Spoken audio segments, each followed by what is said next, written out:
안녕하세요. 자, 오늘은 2025년 국가직 9급에 처음 출제된 이 더러운 손의 딜레마, 요거와 관련해서 요즘에 좀 새로운 트렌드로 지금 출제되고 있는 그 행정학 출제 그런 어떤 경향에 대해서 한번 이야기해 보도록 하겠습니다. 페이지는 113페이지고 2025년 국가직 9급 18번 문제가 되겠는데, 행정학 개념을 선지에 배치를 해놓고 그거에 대한 서술 이야기를 쭉 설명해 놨습니다. 그러면 이거는 암기가 아니라 이 개념에 대한 용어, 그것만 잘 이해해 놓으면은 이 서술된 내용을 여기서 이제 매칭이 가능할 수 있는 것을 찾아내는 겁니다. 자, 이건 암기가 아닙니다. 자, 먼저 더러운 손의 딜레마, 이것부터 한번 생각해 봅시다. 자, 이건 이제 딜레마 상황에 놓여 있는 거죠. 그런데 더러운 손에 빠져들어갈 수 있는 그런 딜레마에 빠져 있다는 이야기죠. 그죠? 그러면 이 더러운 손의 딜레마, 요거를 지금 이게 서술되어 있는 내용하고 한번 매칭을 시켜봅시다. 맞는지. 공직자는 옳은 일을 하기 위해 비도덕적 행위를 하는 상황에 놓여야 된다. 이게 이제 비도덕적 행위가 바로 더러운 손이겠죠. 이거는 지금 행정학 문제가 아니라 하나의 언어 국어 문제라 생각하시면 되는 겁니다. 이런 쪽에 이제 문제의 유형도 연습을 해놓으라는 이야기입니다. 무조건 암기를 하려고 하지 마시고요. 왈츠가 제시한 이 개념은 공직을 통해 대표성을 지닌 개인이 국가나 공동체의 대의를 위해 개인의 가치관이나 윤리관에서 수용할 수 없는 그런 결정을 내려야 하는 문제 상황. 그러면 깨끗한 상황에서는 그거는 당연히 결정을 내릴 수 있는 건데, 비도덕적 행위, 그게 이제 더러운 상황이지 않습니까? 그런 게 대의를 위해서, 국가나 공동체의 대의를 위해서 어쩔 수 없이 수용할 수밖에 없는 그런 결정을 내려야 하는 상황, 그게 바로 더러운 손의 딜레마 상황에 빠져 있다는 이야기하는 거죠. 요거는 이번에 출제가 됐을 때 굉장히 이거에 대한 고민이 많았던 수험생들이 많았다라고 이야기하는데, 요거에 대한 개념만 이해하시면 충분히 풀 수 있는 것입니다. 답은 일단 1번이었고요. 두 번째는요, 선택의 역설 가능성에는 행동 경제학에서 나오는 건데, 자, 보세요. 뭔가 어떤 선택을 해야 되는 상황에 뭔가 역설이라는 것은 어떤 의미적 모순이 생긴다는 이야기죠. 자, 그럼 이제 이해를 해봅시다. 선택의 폭이 너무 넓을 때, 그러면 우리 사람들 어떻게 생각합니까? 뭔가 좋다라고 생각하잖아요. 그런데 그게 역설적으로 오히려 잘못된 결정을 내리거나 결정 자체를 포기하게 되어 만족도가 낮아지는 현상, 그걸 바로 선택의 역설이라고 이야기하는 거죠. 자, 이해하셨죠?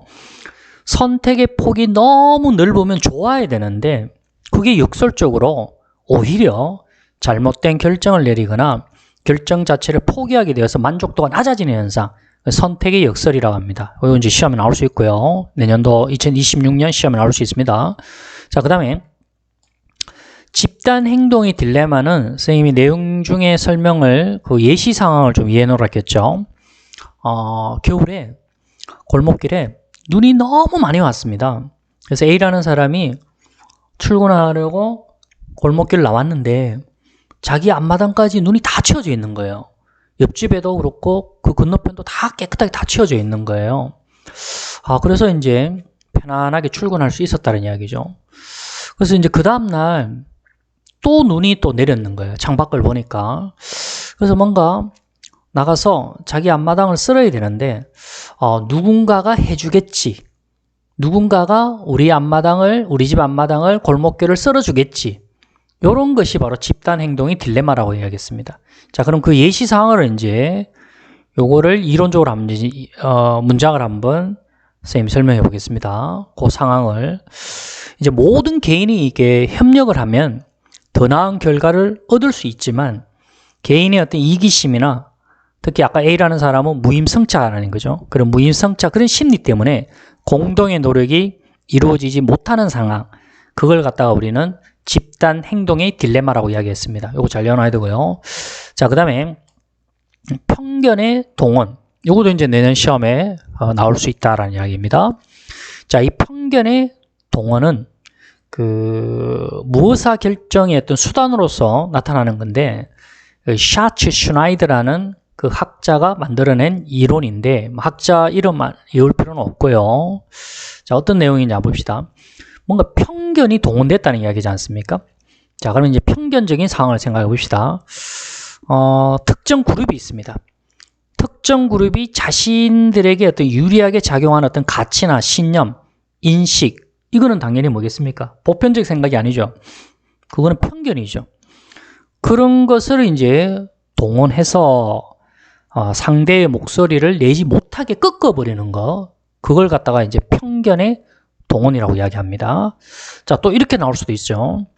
어떤 지배층의 가치 신념, 그런 것을 내세워서 어떤 이익 집단이 이제 뭔가 변화를 위한 그런 주장을 갖다 묵살해버리는 거, 그런 것도 이제 이 편견의 동원이 되겠습니다. 그래서 여기서 이제 나올 수 있는 게, 이 편견의 동원은요, 다원주의 정치와 조합주의 정치보다는 엘리트 중심에서 편견의 동원이 나타날 가능성이 높겠죠. 엘리트가 바로 특정 지배계층이라고 생각하시면 되겠죠. 그죠? 자, 그러면 편견의 동원, 선택의 역설, 이런 거, 더러운 손의 딜레마는 올해 시험에 나왔으니까 일단은 꼭 참고를 해 주시기 바라고요. 그래서 행정학 최신 트렌드 문제 중에 행정학 어떤 용어를 암기를 하지 않고도 그 용어의 어떤 개념만 좀 잘 이해하면은 그걸 국어적으로 이렇게 서술된 내용을 이렇게 용어와 매칭시킬 수 있는 그런 연습할 수 있는 겁니다. 그래서 이거 잘 정리해 놓으시고요.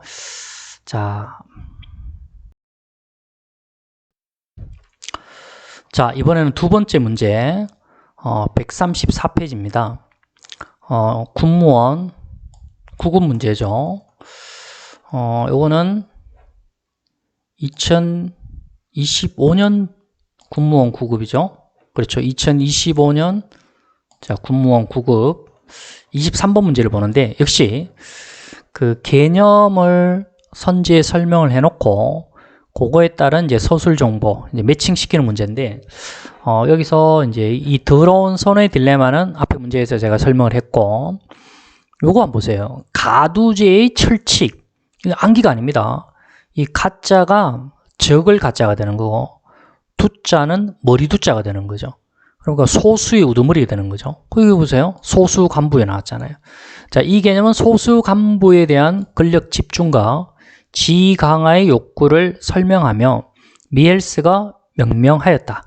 이 개념에 따르면 정치적 권력 관계가 강조되는 공공부문에 있어 조직의 최고 관리자는 조직의 본래 목표를 달성하기보다는 자신의 임기를 연장하고 권력을 유지 강화하기 위한 목표를 더 강조하는 경향이 있다. 이게 바로 가두제의 철칙이 되는 거고, 3번하고 4번에 나오는 이 철의 삼각하고 이제 요거 배버주의는, 요거는 이제 두 개는 조금 이제 암기가 필요한 내용이죠.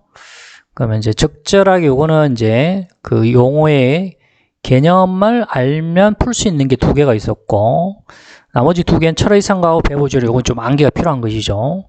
자, 철의 삼각은 나중에 이제 정책론에서 선생님이 이제 정책 네트워크 유형에서 이제 하위 정부 이야기할 때 이익집단, 의회의 상임위원회, 그리고 해당 관료조직, 여기 이제 3자 연합이 철의 삼각을 구성하여 각 정책 영역에서 정책 결정을 좌우한다는 이론이, 이게 바로 철의 삼각 이론이 되겠습니다. 여기서 선생님 또 예시를 알아놓으라 했습니다.